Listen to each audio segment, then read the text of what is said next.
რომ მილიარდობით წლის წინ დედამიწაზე გაჩნდა ორგანიზმი, რომელიც ჩვენს პლანეტაზე არსებული სიცოცხლის საერთო წინაპარი იყო.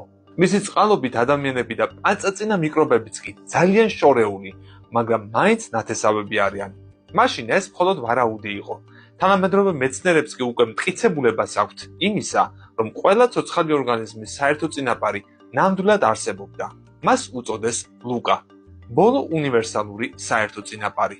მიკრობების დიდი რაოდენობით გენეტიკური მონაცემების შესწავლით, მეცნიერებამ შეძლეს ბევრი საინტერესო რამ გაიგოთ ამ არსების შესახებ. ჩვენი პლანეტის ყველა ცოცხალი არსება იყოფა ორ დიდ ჯგუფად: პროკარიოტებად და ეუკარიოტებად. პირველ ჯგუფში შედის ორგანიზმები, რომლებსაც არ აქვთ ბირთვი. ესენია ბაქტერიები და არქეები. მეორე ჯგუფი წარმოდგენილია ორგანიზმებით, რომელთა უჯრედები შეიცავს ბირთვებს: ადამიანი, მცენარეები, სოკოები და ასე შემდეგ. ძნელი დასაჯერებელია, რომ სრულიად განსხვავებულ ცოცხალ ორგანიზმებს, როგორიც ადამიანები და მიკრობებია, საერთო წინაპარი ჰყავდა.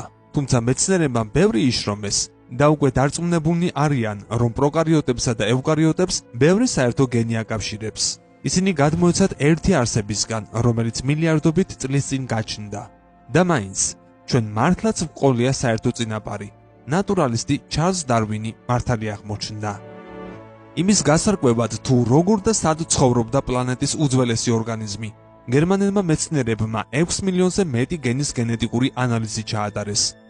აღმოჩნდა, რომ თანამედროვე ორგანიზმებს შორეული წინაპრისგან მხოლოდ 355 გენი გადაეცა. ამ გენების აღმოჩენის წყალობით მეცნიერებმა შეძლეს დაედგინათ, რომ ლუკა ძალიან მდგრადი ორგანიზმი იყო ექსტრემალური პირობების მიმართ. მოდი უფრო კარგად გავარკვევთ ამ ახალ აღმოჩენაში, რომელიც კომპლექსური და ურთულესი კვლევის შედეგია.